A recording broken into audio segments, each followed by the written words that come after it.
们这组的主题是做2048，然后，下面这个是我们的流程图，就是游戏一开始就是我们要先这个程式一开始我们就是要先那个，其实是还要先画出那个先背出2个2，然后把这2个2还有它的那些图形给它画出来以后，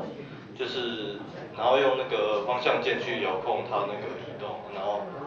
不对，应该要先判断游戏结束了没，然后还没有结束的话，就是用那个方向键移动，然后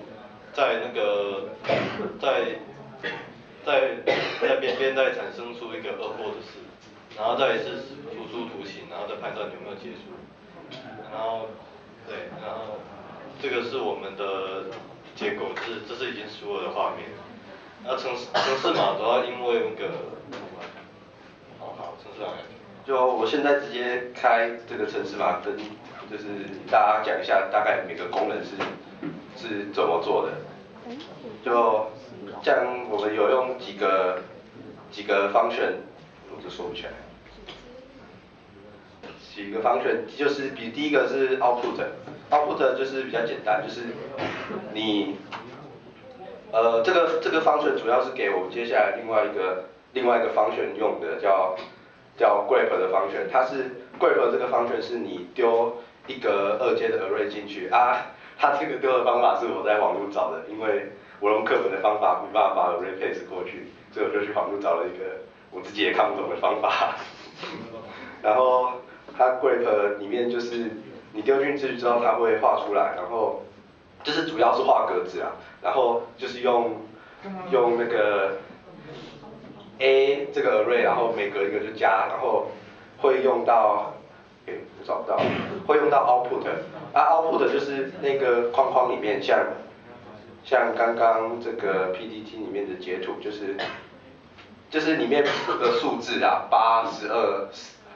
那个832那些什么东西，为了要让它放在中间，所以我另外把它再丢了一个东西让它画，然后看起来比较好看一点。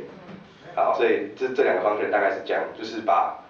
你的 array 的资料处理好之后丢来这边，把它在那个程式上面画出来。然后，对这个，然后接下来是一个 function 是 control function， 也是一样，它比较麻烦，它会丢4个 variable 进去。对，应该是这样讲。然后一个是本身 A 这个 array， 还有另外一个是等一下会讲到 temp， 是一个暂存的 array， 用来做返回功能用的。然后接下来还有2个是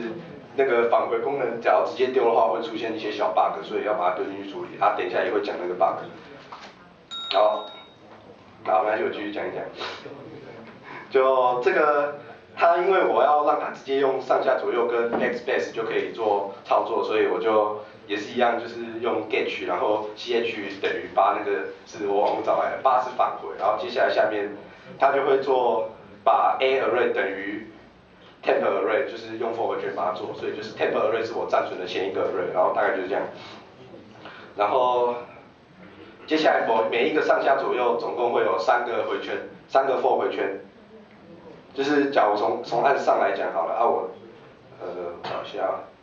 大概就是3个 for 回圈，然后第一个 for 回圈就是把，怎么说呢？就是先，比如说我可以用白盘吗？可以啊，可以。比如说这是现在的1排嘛，然后我现在这一排是这样，2222。然后我按上，然后我就是先，我不要用222讲好了，我用这样子，就是先把整个东西推上去，假如我按上的话，它就会变成这样。然后接下来再一个一个判断2个相邻的有没有一样，假如相邻的一样，这是第一个 for 回圈，然后第2个 for 回圈，然后就是会判断2个相邻有没有一样，假如一样的话就把第一个取代，然后第2个变成空，它就会变成这样。然后所以它这样子中间会有一个空位，所以不是正确的，所以再做第一个 for 回圈做一次，再把它推上去。所以这是我的3个 for 回圈，然后接下来大概各个功能就是这样子而已，然后 main function 就是把它做像刚刚的流程图一样，把那些 function 全部跑一次，然后接下来我们来到 demo，大家这个。